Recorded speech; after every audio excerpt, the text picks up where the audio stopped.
What is up, Pitt fans? Thank you so much for tuning to Inside the Panthers on YouTube. My name is Steven Thompson, coming at you with another Inside Pitt post-game report following the Panthers' 38-21 loss at Virginia Tech on the road. They fall to 0-2 in ACC play for the first time since 2017. They are 1-4, which is their worst start since 2005. In a certain sense, this is unprecedented. It is just not something that Pat Narduzzi coach programs have or teams have had to deal with. Um, this is about as low as this program has been under his leadership. This is as bad as they look.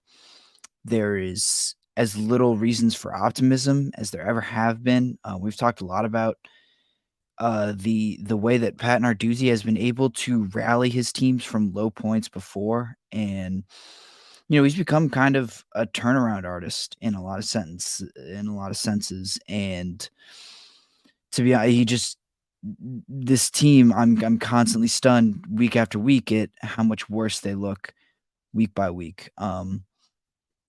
There is just no sign of like this was as bad a loss as this team has ever suffered. I sat through 51-6 against Penn State in the rain. I've seen them get blown out before. I've seen them lose key games to rivals. I've seen them lose to teams that they are decidedly better than. I covered the Western Michigan game. But this is something wholly different. They didn't need to get this wasn't a wake up call or a fluke loss or just there's little to chalk this up to other than the fact that this is just a bad team, and they lost to a bad team.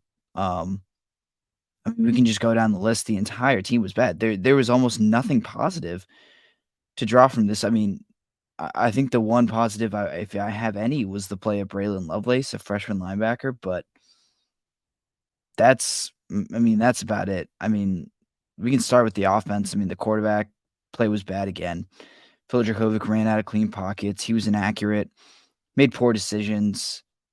He hit on some big plays. That's awesome. One big play, I should say. It was, that 75-yard touchdown to Bub Means. But other than that, I mean, he was the beneficiary of a really incredible run after the catch on a screen by Sibo Flemister for another touchdown that really inflated his stats.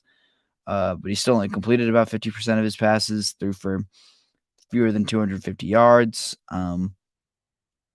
Can be happy he didn't turn it over. I mean, he did have one fumble. Hard to place that blame for that one on him. He got kind of blindside hit. Left tackle let a guy run free right at him. But he was not very good again, not good enough to elevate a team that needed him to. Then you go to the offensive line. The offensive line was really poor again, and I get it. They have some I wouldn't call it wiggle room, I guess, but you can make some excuses for them just given the losses that they've had there and the personnel changes that they're working through. They weren't very good either. They I mean, them missing Jake Cradle again. You don't know when or if he's going to come back, but they couldn't really protect Jurkovec well enough for most of that game to make things easier on him. They couldn't run block either against literally one of the worst rushing defenses in the Power 5. That's the stunning part is that they were not able to generate any kind of push in the run game, and it was and it was stunning to be so poor against a unit that can do anything else besides that. The fact that they couldn't run even from the beginning, even when they wanted to, before they even went down by some points, they couldn't run the ball. It's incredible. That was supposed to be the thing that they could lean on, the thing that would make things easier on Phil Dracovic, that would open up other things in the offense that would keep this game under control. And they weren't even able to do that. The simplest of things just eluded them and evaded them, and they weren't able to make it happen. Uh, you can't say much about the receivers, the tight ends, because I don't think they're being used properly. Let's take a look. I mean, Gavin Bartholomew and Kanate Mumfield, this team's two leading receivers, are kind of nowhere to be found. Um, a combined 7 targets. They caught all of them, but these guys, like, weren't most of those targets even came in garbage time when the game was clearly out of reach and Pitt was in desperation mode, and just don't understand why it takes 3.5 quarters to learn who your 2 best players are and who your 2 most reliable playmakers are. Um, we can move over to the defense too. They're not without blame either. Pitt was I think that was the watching them on defense was when I thought, "Wow, they are being severely outcoached." I think we knew that the offense wasn't great, and I guess you can't expect a whole lot from them, but the defense is supposed to be this team's saving grace, and it was still bad. They got out-muscled. They couldn't tackle for, their lives. They could not tackle at all. They were just Virginia Tech's ripping off these chunk plays of 11, 12, 15 yards, if not more, which, made things a lot easier on their quarterback, Kyron Drones, who was able to hit some open guys, make some nice throws, and then run himself for big gains. They didn't align well. They were caught out of position so many times, and they were able to do something that the Pitt offense has never been able to do, at least, I think even going back to last year, and that's play around what an offense or what a defense wants you to do. Um, with Pitt, it's always, we'll take what the defense gives to us and we'll make plays off of what is there. There's never well, look, they're trying to take away this thing that we do really well, but we need to find a way to get around it and make sure that we are able to make those plays instead of just playing right into the type of game that the defense wants us to. Virginia Tech was able to scheme things up and find ways to get playmakers open, even when Pitt tried to take them away and tried to take something that they wanted to do away. Um, and it's just look, I still don't think Virginia Tech's a very good team. And that's the most disappointing part is that Pitt looked even worse than a team that they were supposed to be much better than. And you run down the schedule. We did this, I think, after Cincinnati, and we talked about how much harder the road got from there.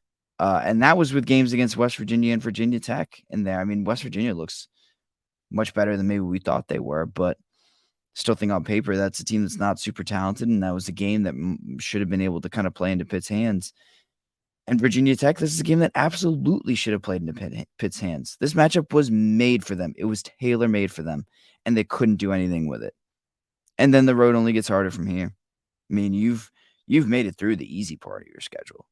Like this only gets harder from here, and you've already dug yourself such a big hole if you're Pitt that I don't know how you climb your way out. Pat Narduzzi said he's looking to make changes to the offense. I think, I kind of expect the defense to play better, honestly. I don't think they'll be that bad at tackling for an entire game, and I still kind of think the defense will be the strong suit of this team. I don't think they'll be as bad as they were, uh, you know, for the rest of the season moving forward, but you just look through this schedule and you wonder where the wins are. Literally just one more win. Boston College, you'd hope, but that doesn't seem like a guarantee anymore because this Virginia Tech team is only marginally better than that Boston College team, at this point. Like, they are not much better. You didn't think of them as that much better coming into this week, or even this season, and other than that, I mean, Wake Forest, maybe, but you gotta go on the road, and that's a pretty good offense as well. I just don't know how they'll be able to keep up with them. So this looks pretty dire right now. Like I said, this is as bad as it's gotten under Pat Narduzzi. He's not gonna get fired tomorrow, but things aren't gonna get better tomorrow. This is gonna be a long season, and this is only the beginning. So with that, I'm gonna head out of here. Thanks so much for tuning into another Inside Pitt post-game report. My name is Steven Thompson. Appreciate you taking some time to recap this game. Make sure to like this video and subscribe to us on YouTube. That's youtube.com/@InsideThePanthers, and follow all of our reporting from game days and practices as we march through the rest of this season at InsideThePanthers.com. So with that, I'm headed out of here. Thanks for tuning